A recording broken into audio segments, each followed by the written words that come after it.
In June 2023, 5 men vanished into the Atlantic in a tube the size of a minivan. The world spent millions of dollars trying to save them, but the truth is, they were dead before the first rescue ship even left the dock.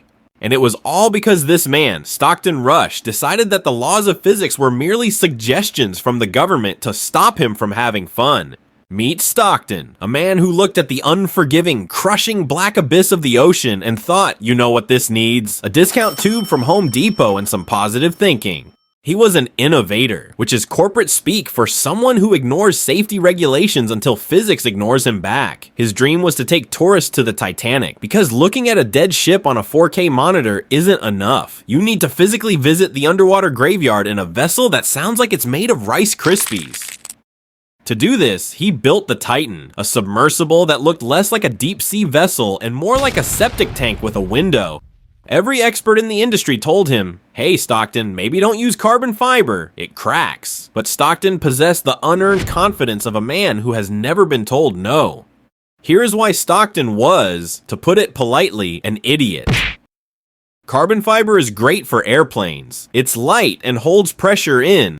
But a submarine keeps pressure out. It's a compression game. Carbon fiber is like an empty soda can. You can stand on it and it holds. But if you tap the side just once, the structural integrity leaves the chat. He built a spaceship for an environment that wanted to crush him. And the interior? It wasn't high tech. The lights were generic LEDs bought from a majestic establishment known as Camping World. But the crown jewel, the guidance system? A Logitech F710 game controller. Yes, a $30 piece of plastic usually used by 12-year-olds to cheat at Call of Duty was the only thing steering them. It was wireless too, because nothing says reliability like Bluetooth connectivity issues at the bottom of the ocean. Now you might be thinking, surely someone stopped him. Surely there was a rational character in this plot. There was. Enter David Lockridge, the director of marine operations, the only person in the building not drinking the Kool-Aid.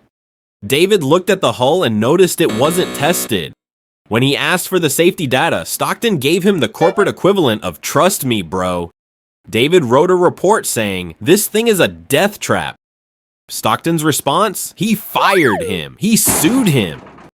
In Stockton's world, pointing out that the Emperor has no clothes and no hull integrity is a fireable offense. Enter the passengers. They paid $250,000 each. That is the price of a house for the privilege of sitting crisscross applesauce in a freezing tube next to a bucket that served as the toilet. Among them was 19-year-old Suleiman. He was the only person on board with a functioning survival instinct. He was terrified. He didn't want to go. He only went because it was Father's Day. Suleiman is the tragic protagonist here. Everyone else is a cautionary tale. They begin the descent. Down, down, down. At this depth, the ocean is pushing against you with the weight of the Empire State Building on every square inch. The hull starts to scream. Literally, the carbon fiber is crackling like a glow stick being snapped.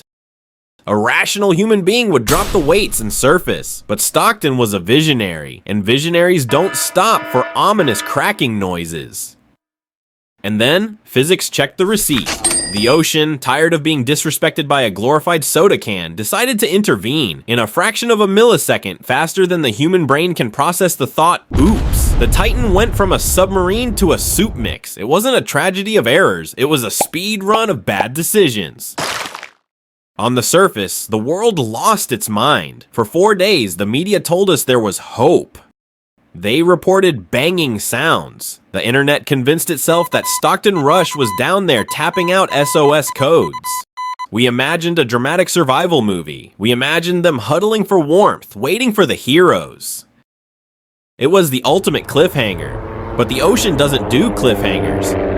The Navy actually heard the implosion on Sunday. They knew, but the search continued. Millions of dollars in assets, planes, and ships were deployed to rescue what was effectively confetti. It was a grim reality show where the contestants had been eliminated in the first episode, but the producers kept the cameras rolling for the ratings. Stockton Rush wanted to be remembered as a pioneer.